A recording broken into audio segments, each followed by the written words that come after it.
નમસ્કાર વિદ્યાર્થી મિત્રો, good morning every one of you. વિદ્યાર્થી મિત્રો, ધોરણ 11, 12 સાયન્સ, કોમર્સ, આર્ટ્સ ત્રણે ફેકલ્ટીઝમાં આપણા ઇંગ્લિશ જનરલ ઇંગ્લિશ જે છે 013 જે આપણી પરીક્ષામાં ઇંગ્લિશ વિષયનો કોડ છે એ સંદર્ભમાં જે આપણા કોમન ગ્રામેટિકલ પોઈન્ટ્સ છે એના વિશે આપણે શીખી રહ્યા છીએ. એમાં આપણે લેંગ્વેજ ફંક્શન્સમાં એનું ત્રીજું ડાયમેન્શન જે છે એના વિશે એક ટીચિંગ સેશન આપણે જોયું. આજે આપણે એ જ લેંગ્વેજ ફંક્શન્સ જે છે responding sentences using language functions, બરાબર, પરીક્ષામાં પણ તમને આ જ રીતે સૂચના આપવામાં આવશે, બરાબર. Responding sentences using language functions એટલે કે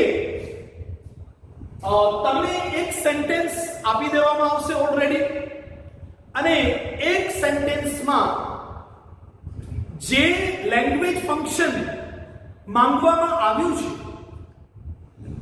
એને તમારે ટાર્ગેટ, એ તમારું ટાર્ગેટ લેંગ્વેજ ફંક્શન છે, અને એ લેંગ્વેજ ફંક્શનના સંદર્ભમાં તમારે એક રિસ્પોન્સ આપવાનો યા એક રિસ્પોન્સ લખવાનો છે, બરાબર. જોઈએ થોડી વધારે આગળ practice. Vinay says which stream will you have? વિનય કહે છે which stream will you have? તું કયું સ્ટ્રીમ લઈશ?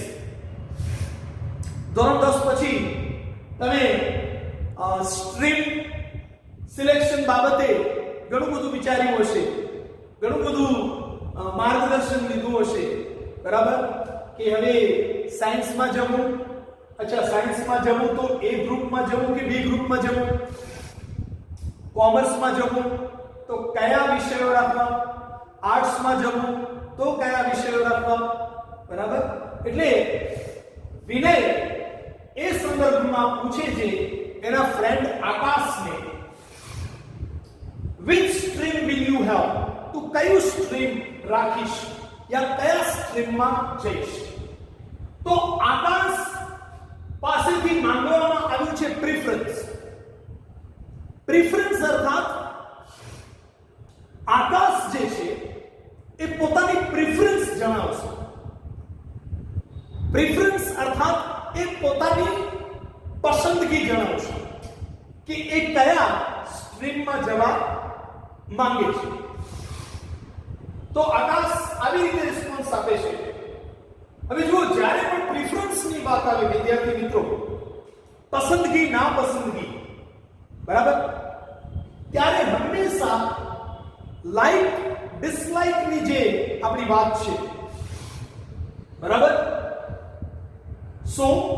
તો કે પસંદગી નો જ્યારે પણ સંદર્ભ હોય, બરાબર, અહીંયા અલગ અલગ સ્ટ્રીમમાંથી કઈ સ્ટ્રીમ તમે પસંદ કરવા માંગો છો, અલગ અલગ ફોર વ્હીલર્સ માંથી તમે કઈ ફોર વ્હીલર જે છે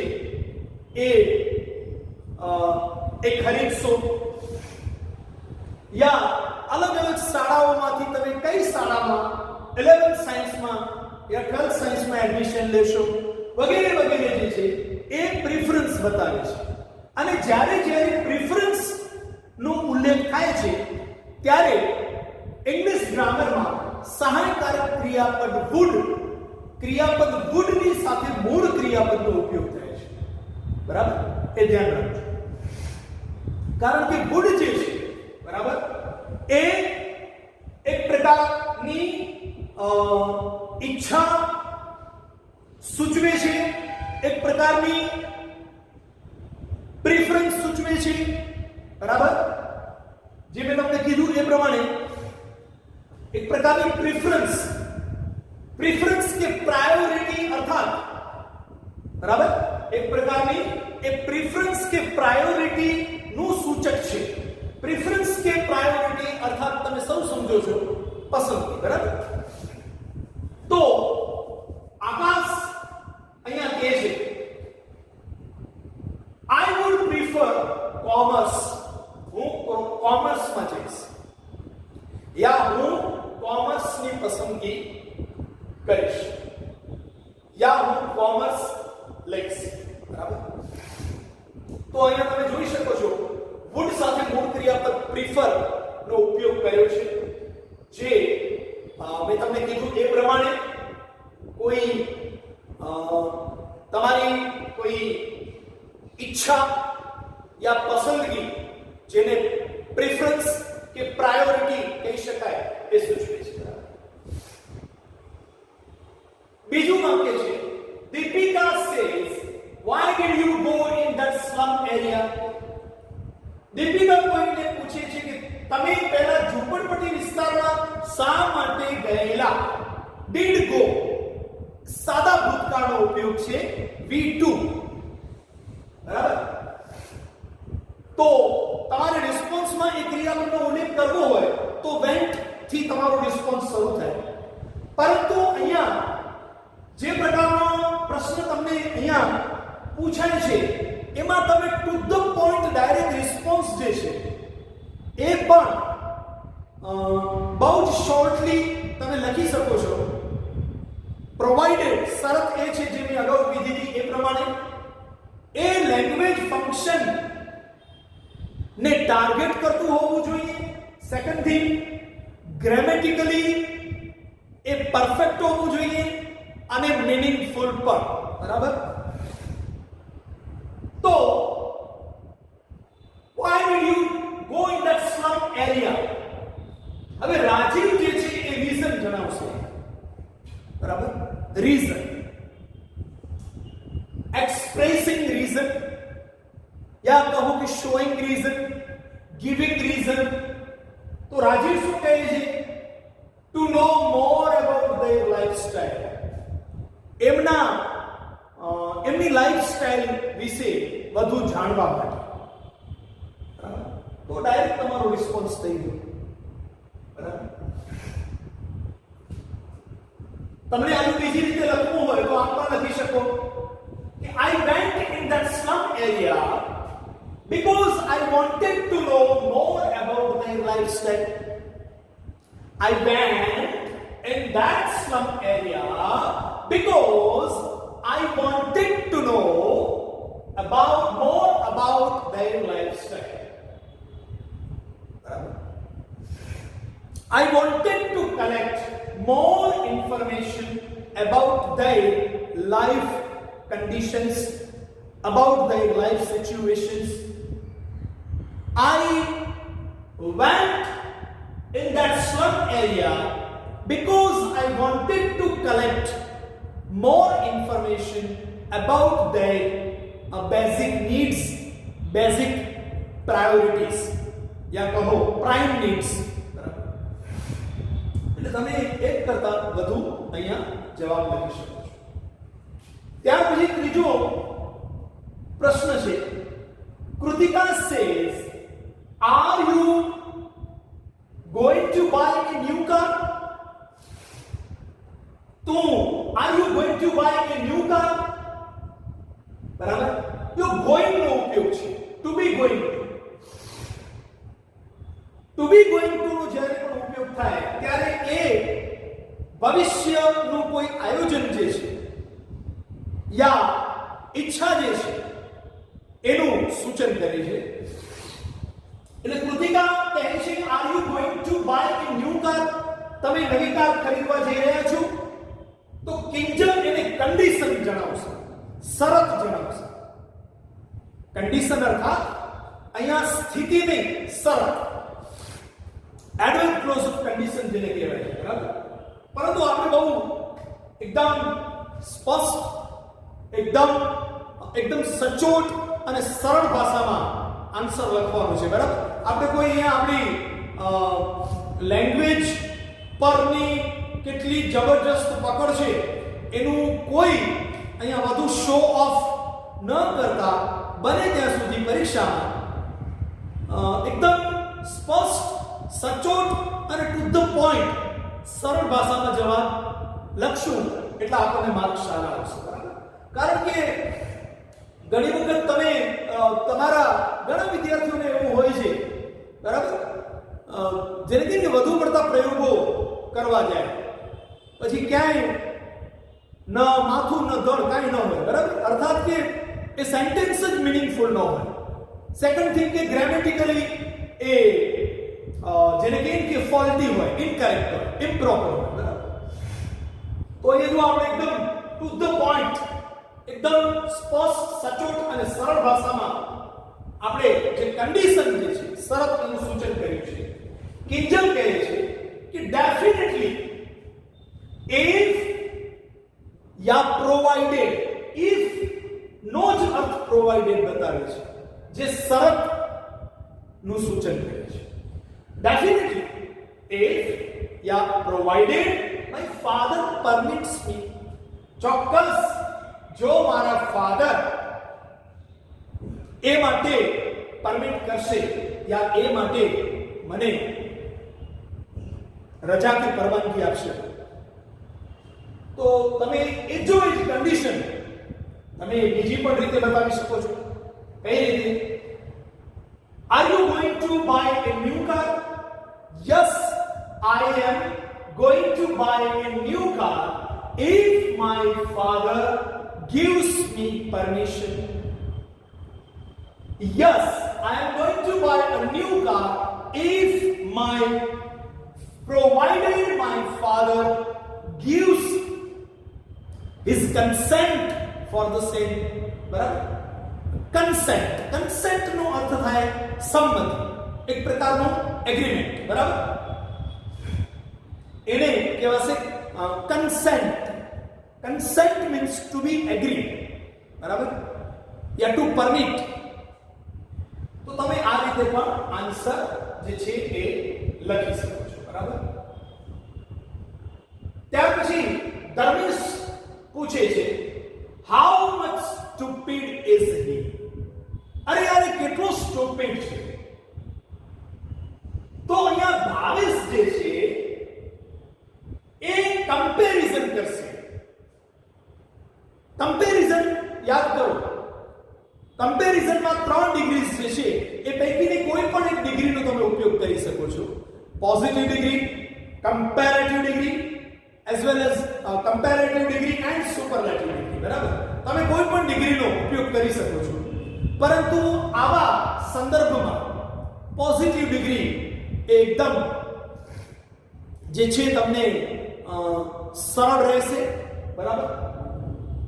અને તમે વેરી ઇઝીલી, બરાબર, તમે એનો રિસ્પોન્સ પણ જે છે એ સક્સેસફુલી લખી શકશો. હવે ભાવેશ કમ્પેરિઝન કરતા યા કમ્પેરિઝન આપતા એવું કહે છે કે he is as stupid as an ass. જો how much stupid is he? તો he is એ તો તમને આપેલું જ છે. હવે તમારે as stupid as clever as wonderful as dull as bright as. બરાબર? એટલે as નો ઉપયોગ કરો એટલે એ પોઝિટિવ ડિગ્રી સૂચવે છે. તો એનો રિસ્પોન્સ આવી રીતે થશે વિદ્યાર્થી મિત્રો કે he is as stupid as an ass. અરે એ તો ગધેડા જેવો મૂર્ખ છે સાહેબ. બરાબર?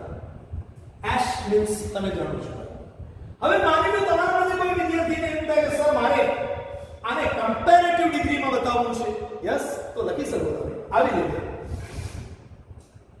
No other student,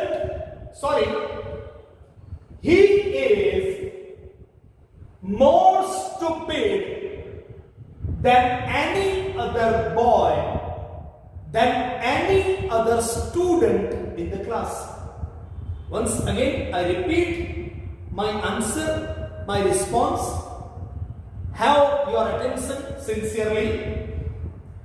He is more stupid than any other student in the class. બરાબર. હવે એ જ કમ્પેરેટિવ ડિગ્રી તમે 11th 12th ના લેવલ પર બતાવવા માંગતા હો તો આવી રીતે બતાવી શકાય કે he is more stupid than many other students in the class.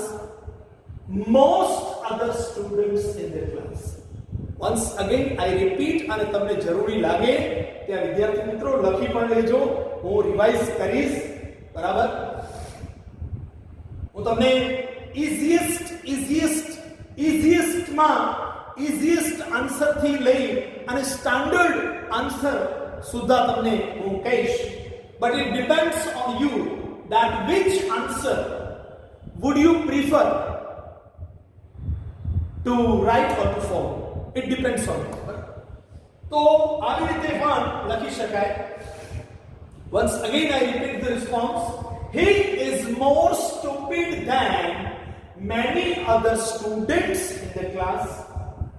Yeah, he is more stupid than most other boys students in the class. આ પણ comparative degree, પરંતુ એ હાયર લેવલની છે જે 11th 12th માં એનો ઉપયોગ આવે છે. ત્યાર પછી સુપરલેટિવ ડિગ્રીમાં આપણે ફેરવવું છે. તો આવી રીતે he is the most stupid student in the class. He is the most stupid student in the class. Yeah.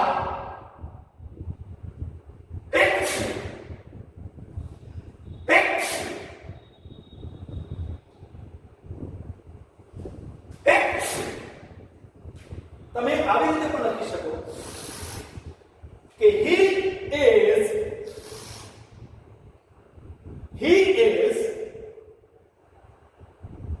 sorry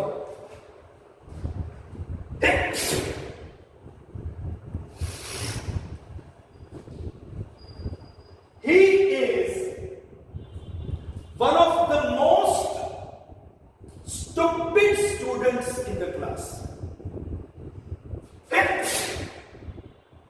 બરાબર. શું આવશે જવાબ? He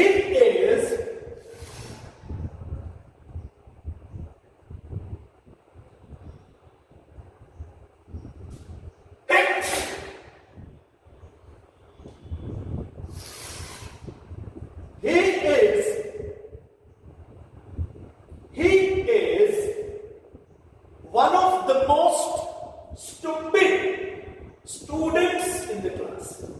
Right? આ સુપરલેટિવ. બરાબર. તો અનેક રીતે આના જવાબ અહીંયા લખી શકાય. બરાબર. ચાલો તો વિદ્યાર્થી મિત્રો આ થયું આજનું આપણું second teaching session on responding sentences using language functions. જે 11th 12th આર્ટ્સ કોમર્સ અને સાયન્સમાં કોમન છે, માટે આપણે એને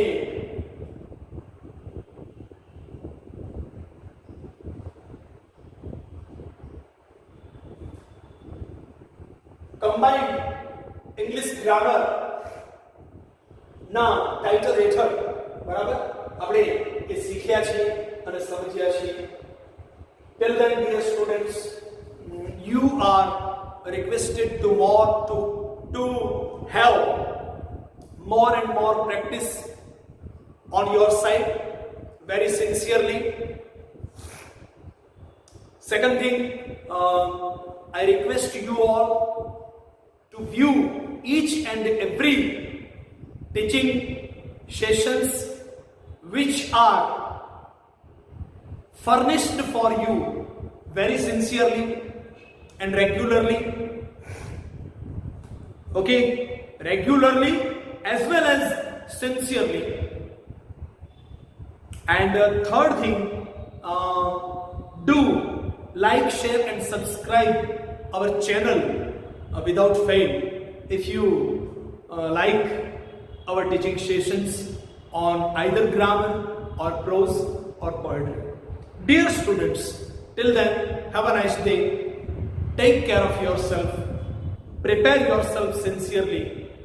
And till then, dear students, thank you so much.